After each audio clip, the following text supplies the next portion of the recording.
What's up, witches? I'm Allie the BronxWitch, and if you're new to my channel, I make videos about Wicca, the religion, witchcraft, the practice, and I do weekly tarot readings. This video is the next video in my Celebrating the Esbats series, and we are talking about the full moon in March. So just to review, an Esbat is a celebration held by witches in general and Wiccans in particular, celebrating the moon at a time during the month that is not a Sabbat. During an Esbat, divine feminine energy is honored, and divine feminine energy astrologically is represented by the moon. So it's typical to hold these Esbats during important moon phases, such as the full moon or the new moon. Esbats can be celebrated by covens or solitary witches, and it's a great time to work with a goddess of choice, learn more about her, study the religion or the practice of witchcraft in general, or cast spells.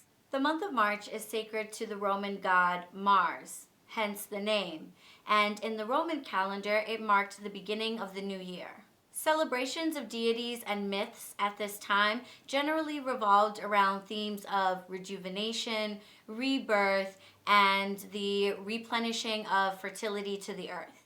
Demeter, goddess of the earth, ushered in fertility and springtime to the earth with the return of her daughter, Persephone. Sibyl, another earth goddess, brings fertility and growth back to the earth when her lover Attis is returned to her.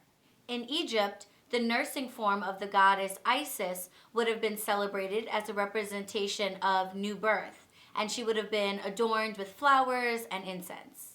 The full moon in March is known as the full worm moon, the seed moon, the storm moon, the lenting moon, and a number of other names.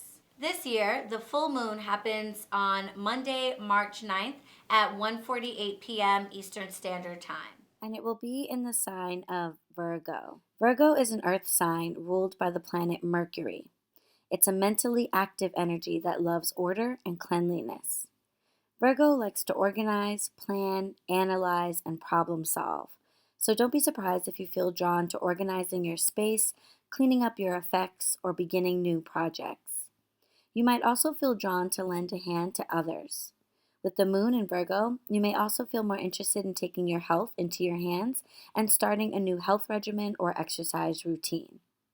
With the sun still being in dreamy Pisces, Virgo's no-nonsense, diligent energy will bring a welcomed balance to your energies and help you to bring those dreams and fantasies you've been having into reality.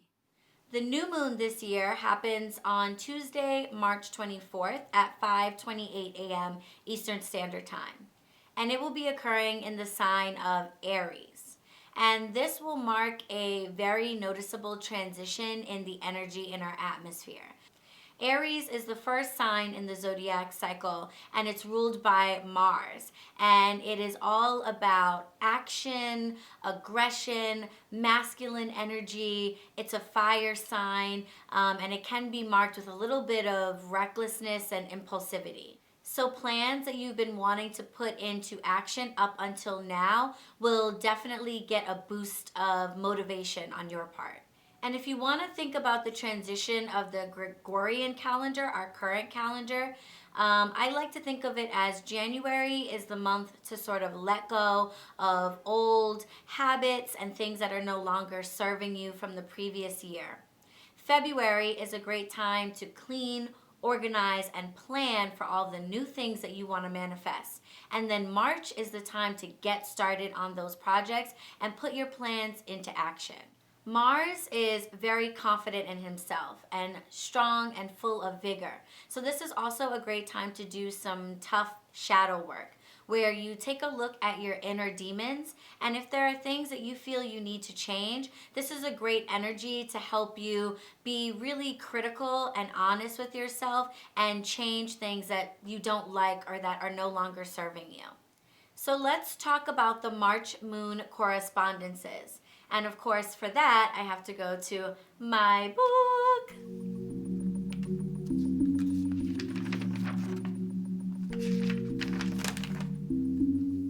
So for the month of March, When it comes to nature spirits, if that's something that you're interested in or would like to work with, this is a great time to work with mermaids, merpeople, the water fairies, or the water elemental, the undines.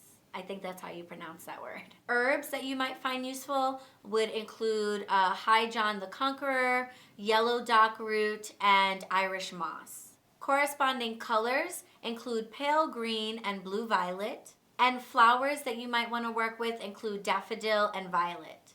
Animals that you might consider working with at this time include the cougar, the hedgehog, the boar, the sea crow, and the sea eagle. When it comes to deities, because we're talking about Esbats and moon energy, we typically focus in on working with various goddesses. And with this being a transition into a very fiery and masculine time of year, where the sun's daylight hours starts to increase at the spring equinox, this is a really good time to work with feminine deities who are kind of masculine or dark in nature. So this would include the dark form of Isis, the Morrigan, Hecate, Sybil, Minerva, and Athena. The spring equinox is the moment at which the sunlight hours and the night hours in the northern hemisphere are equal again, and the sunlight hours after that begins to increase. So one of the power flow focuses of this entire month is the balance of light and dark, and having goddesses that embody both a feminine aspect and a masculine aspect are really great for working with at this time. Other power flows that are rich during this time include growth and prosperity and expansion. It's also a good time to do workings that have to do with new beginnings or with, like I said, shadow work, looking at the truth of your life and facing them head on. Prosperity workings, especially rituals that you plan to work for a long time, like making money honey jars and things of that nature, tend to be really successful at this time because the energy during the month of March is all about fertility, rebirth, and growth that's going to continue far into the year. It's also a good idea to do any type of work that involves feminine liberation or women's freedom. So whether you're doing that for yourself as a woman who wants to be liberated from a situation that might be holding her back, patriarchal views, or some type of oppressive situation, or whether this is on the grander scale and you want to do workings that are towards liberating women around the world in general. A lot of the folklore and myths around this time, such as the story of Demeter and Persephone, focus in on women, especially young women, being liberated from the oppression of masculine restrictions or a masculine society. And the quote-unquote dark goddesses like Sybil, Artemis, and Athena are great patron deities to bring this energy in, as they're all feminine goddesses that kind of overcame adversity or that demonstrate a level of strength that we might attribute to more masculine characters. Goddesses like Sybil, Athena, and Artemis were no-nonsense, take-no-shit type of goddesses. Their stories are really interesting. I definitely encourage you to look up the myths and the folklore about them to motivate you in any work that you do around feminine energy or feminine characters in your life or otherwise being liberated from their restrictions. For me, working with the Hindu pantheon, this is a particularly great time for me to work with Ma Durga or with Kali Ma. They are both manifestations of Parvati that are on the darker side. And Ma Durga in particular is a great one to work with during the month of March because not only is she a protectress who will fight off demons to defend those she loves, but she's also mothering and loving, and that connects to that mother goddess energy that's really prevalent during the spring. I celebrate my Esbats on the full moon. I just connect very strongly with full moon energy, and that is when I choose to pay specific homage and give honor to divine feminine energy every month. This year, on the full moon, I'm going to be in Charleston, South Carolina, on the coast and near the beach. So I'm going to be traveling to the beach to do some ritual work on the water. I'm looking forward to connecting to the earth and using this Virgo energy to make some to-do lists and help me plan out my goals for the rest of 2020. If you're looking for crafts, rituals, or more information about the folklore and myths surrounding some of these powerful goddesses, definitely check out DJ Conway's book, Moon Magic. It covers the correspondences and information about the month, as well as offers some great recipes and ritual ideas. I'll leave a link to picking up this book down below. So I hope you guys found this video helpful or that you just liked it. And if you did, please give me a thumbs up. If you have any comments or questions, just leave them for me down below. And of course, subscribe.